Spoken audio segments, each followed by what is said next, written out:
In recent years, drones have exploded onto the market. From military to teenagers, drones seem like the technology of tomorrow. But the booming market now faces difficulty from government agencies who are seeking to regulate the use of unmanned aerial vehicles. In early 2015, the Federal Aviation Administration declared its intent to license drone operators and regulate their use. Despite an uncertain future and evolving market, recreational and professional drone users continue to be optimistic for the future of this technology, even in small-town Indiana. Carmel High School's own TV station, CHTV, has expanded its coverage by adding a drone to its equipment. My name is Grant Siefker. I am a junior, and I am a broadcaster and behind-the-scenes technical director for CHTV. Basically, we've just been trying to get a different angle on different places in the high school, different events that are going on. We're usually just on the ground, we don't have a helicopter, we're not that advanced yet like, other news stations in Indianapolis.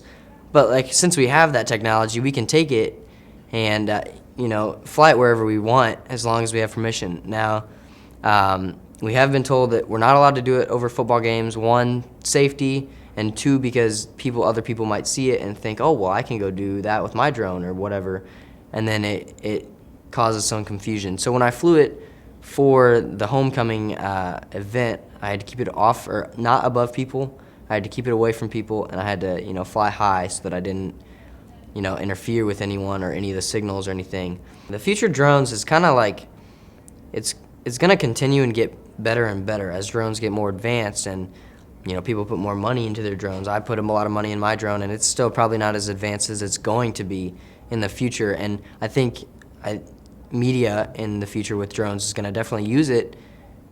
Mr. Young, visual instructor for the Carmel High School Marching Band, has used his drone to better observe and train the band.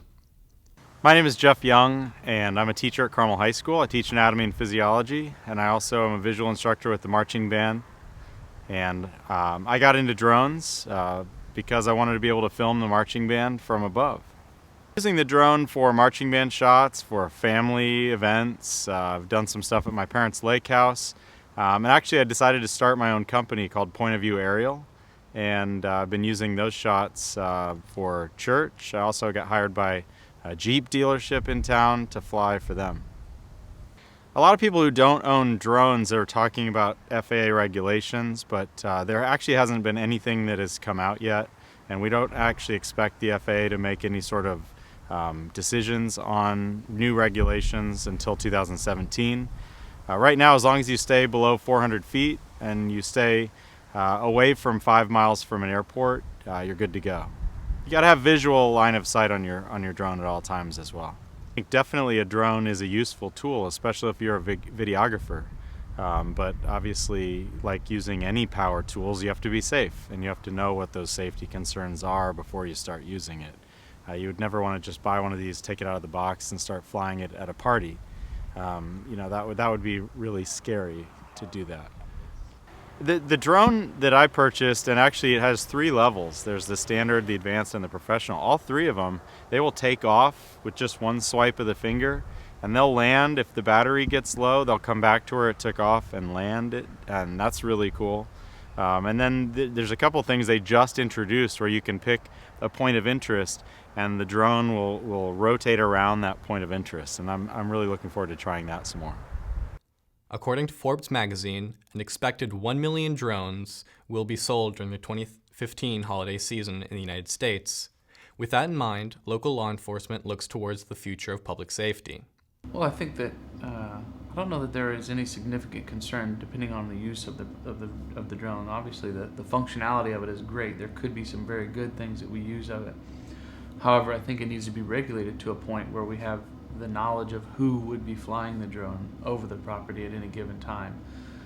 Just because we have, unfortunately, people making decisions that may be in an effort to do research for on the building or on our processes, if they're trying to harm someone or multiple people within our building. I think that makes sense because I think that there is some recreational aspect to this. And when used appropriately, there could be a lot of enjoyment out of a drone. Obviously, it's just like with just about anything we have. The idea is to make sure that we appropriately use whatever tool, whatever device, whatever technology we have. when cars came about, there was some decision and discussion, and still is to this day, as to how old someone has to be, what does a license look like, if you have a driver's license, and what graduated driver's license procedures. So now we have something new, a new technology, and there's stuff as a society we need to look at. What's recreational, what's inappropriate, and where are those boundaries that we need to follow within our society to make sure that we have public safety and public concern in mind. Drones have and will continue to integrate themselves into our world, and the future of drones in Carmel seems to depend upon safety and responsibility.